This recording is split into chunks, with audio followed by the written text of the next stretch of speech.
नमस्ते। क्या अपने फोन से एक सफल स्टार्टअप बनाया जा सकता है? आज हम इसी सवाल का जवाब ढूंढेंगे। हम पाई नेटवर्क और इसके ग्लोबल कंसेंसस वैल्यू मॉडल को इस्तेमाल करके एक स्टार्टअप कैसे खड़ा किया जा सकता है, इस पूरे प्रोफेशनल कोर्स को समझेंगे। तो सवाल यही है, क्या सच में मतलब सिर्फ एक मोबाइल फोन जिस पर हम दिन भर कुछ ना कुछ करते रहते हैं, क्या उसी से एक असली वैल्यू वाला स्टार्टअप खड़ा हो सकता है? चलिए आज इसी कमाल की संभावना की गहराई में उतरते हैं। जरा सोचिए, एक ऐसी क्रिप्टो करेंसी जिसके लिए कोई महंगा तामझाम नहीं चाहिए, कोई बड़ी बड़ी मशीनें नहीं, बस आपके फोन पर माइन होती है और वही एक हाई वैल्यू स्टार्टअप की नींव बन जाए। ये सुनने में शायद एक सपना लगे, लेकिन इसमें हकीकत में बदलने की पूरी पूरी संभावना है। चलिए देखते हैं कि आखिर ये होगा कैसे। अच्छा, सबसे पहले एक चीज क्लियर कर लेते हैं। स्टार्टअप का मतलब सिर्फ कोई दुकान या बिजनेस खोलना नहीं होता। नहीं, स्टार्टअप एक ऐसा सिस्टम है जिसे टेक्नोलॉजी की मदद से बहुत तेजी से बढ़ाया जा सकता है। ये किसी बड़ी प्रॉब्लम का हल निकालता है। जैसे ज़ोमैटो ने क्या खाएं वाली प्रॉब्लम को एक ऐप से सॉल्व कर दिया, और देखिए आज वो कहाँ है। तो इससे पहले कि हम सीधे बिजनेस मॉडल्स की दुनिया में छलांग लगाएं, दो बहुत जरूरी चीजों को समझना होगा। पहला है टेक्नोलॉजी, जो कि यहां पर पाई नेटवर्क है, और दूसरा है इसका अनोखा इकोनॉमिक मॉडल, जिसे हम जीसीवी कहते हैं। तो पाई नेटवर्क क्या है? इसकी सबसे बड़ी खासियत पता है क्या है? इसकी सादगी। मतलब क्रिप्टो माइनिंग जो इतनी मुश्किल और महंगी चीज मानी जाती है, उसे ये आम लोगों के लिए एकदम आसान बना देता है। कोई पावरफुल कंप्यूटर नहीं चाहिए, कोई महंगी मशीन नहीं, बस आपके फोन पर हर 24 घंटे में एक क्लिक और हो गया। और फिर आता है GCV यानी ग्लोबल कंसेंसस वैल्यू। देखिए, ये एक बहुत ही पावरफुल आइडिया है। यहाँ पाई की कीमत कोई बड़ा बाजार या एक्सचेंज तय नहीं करता, बल्कि इसकी कम्युनिटी यानी इसके लोग मिलकर तय करते हैं। ये एक तरह का विश्वास है, एक सोशल एक्सपेरिमेंट है कि क्या लोग मिलकर किसी चीज को वैल्यू दे सकते हैं। अच्छा, तो थ्योरी तो बहुत हो गई, अब इस सारी जानकारी का इस्तेमाल कैसे करें? चलिए अब 3 बिल्कुल प्रैक्टिकल स्टार्टअप आइडियाज देखते हैं, जिन्हें सीधे सीधे पाई नेटवर्क की टेक्नोलॉजी और जीसीवी की सोच पर बनाया जा सकता है। पहला मॉडल एक बहुत बड़ी जरूरत को पूरा करता है, और वो है दान देने की प्रक्रिया को आसान बनाना। कल्पना कीजिए एक ऐसा ऐप जिसके जरिए लोग मंदिरों, मस्जिदों या किसी भी चैरिटी में पाई से एकदम सुरक्षित और तुरंत दान कर सकें। और ऐप का बिजनेस मॉडल, हर ट्रांजैक्शन पर एक छोटा सा कमीशन। सिंपल। दूसरा मॉडल आजकल के डिजिटल क्रिएटर ट्रेंड पे बेस्ड है। एक ऐसा मार्केटप्लेस सोचिए जहां आर्टिस्ट, लेखक, टीचर कोई भी अपनी डिजिटल चीजें जैसे ई बुक्स या कोर्सेज पाई के बदले बेच सकें। इससे उन्हें दुनिया भर से पेमेंट लेने का एक नया तरीका मिलेगा, और वो भी कम ट्रांजैक्शन फीस पर।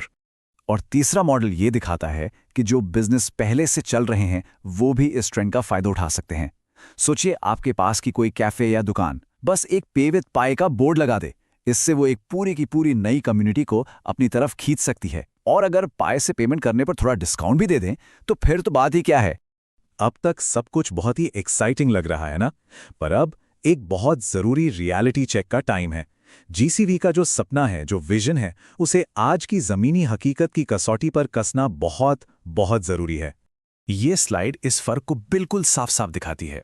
एक तरफ है जीसीवी का विजन, जहां कम्युनिटी ने इसकी कीमत $3,14,159 तक सोच रखी है, और दूसरी तरफ है हकीकत कि पाई अभी ओपन मेननेट पर है ही नहीं। मतलब इससे अभी पब्लिक एक्सचेंजों पर खरीदा बेचा नहीं जा सकता, इसलिए इसका कोई ऑफिशियल मार्केट प्राइस आज की तारीख में नहीं है। इसीलिए ये चेतावनी हर उस इंसान के लिए है जो पाई बेस्ड स्टार्टअप बनाने की सोच रहा है। सीधी सी बात है, जब तक पाई ओपन मेननेट पर नहीं आ जाता, तब तक किसी भी जीसीवी को अपने बिजनेस के लिए पत्थर की लकीर बिल्कुल ना माने। तो फिर समझदारी किसमें है? रास्ता क्या है? एक बेहतर तरीका यह है कि शुरुआत में पाई को एक फिक्स करेंसी की तरह न देखें। इसके बजाय इसे एक मार्केटिंग टूल की तरह इस्तेमाल करें। मान लीजिए ये एक डिस्काउंट कूपन है या लॉयल्टी पॉइंट है। इससे कस्टमर्स भी आएंगे और आपके बिजनेस का फाइनेंशियल रिस्क भी कम हो जाएगा। तो ठीक है, अब जब हमने मौके और खतरे दोनों को समझ लिया है, तो आगे बढ़ने का सही तरीका क्या होना चाहिए? चलिए कुछ प्रैक्टिकल स्टेप्स और जो सबसे बड़े जोखिम हैं उन पर एक नजर डालते हैं। देखिए, कोई भी पाई बेस्ड स्टार्टअप शुरू करने से पहले इन 3 बड़े जोखिमों को समझना ही होगा। पहला, पाई अभी तक पूरी तरह से ओपन मेननेट पर नहीं है, जिसका सीधा मतलब है कि इसकी वैल्यू फिक्स नहीं है। दूसरा, जीसीवी एक कम्युनिटी का विश्वास है, बाजार की कोई गारंटी नहीं। और तीसरा, क्रिप्टो पेमेंट्स को लेकर कानूनी नियम कायदे अभी भी कई देशों में साफ नहीं हैं, जो आगे चलकर एक बड़ी चुनौती बन सकते हैं। इन सब जोखिमों के बावजूद अगर कोई आगे बढ़ना चाहता है तो ये एक संभाल कर चलने वाला रास्ता है। सबसे पहले एक असली प्रॉब्लम ढूंढिए जिसे पाई सॉल्व कर सकता है। फिर अपने आइडिया को पाई कम्युनिटी में ही पूछकर वैलिडेट कीजिए कि क्या लोग इसे इस्तेमाल करेंगे भी या नहीं। इसके बाद एक मिनिमम वायबल प्रोडक्ट यानी MVP बनाइए, मतलब आपके आइडिया का सबसे सिंपल वर्जन। फिर पाई के ऑफिशियल टूल से पेमेंट जोड़िए और आखिर में पाई कम्युनिटी में ही अपने पहले यूजर्स को ढूंढिए।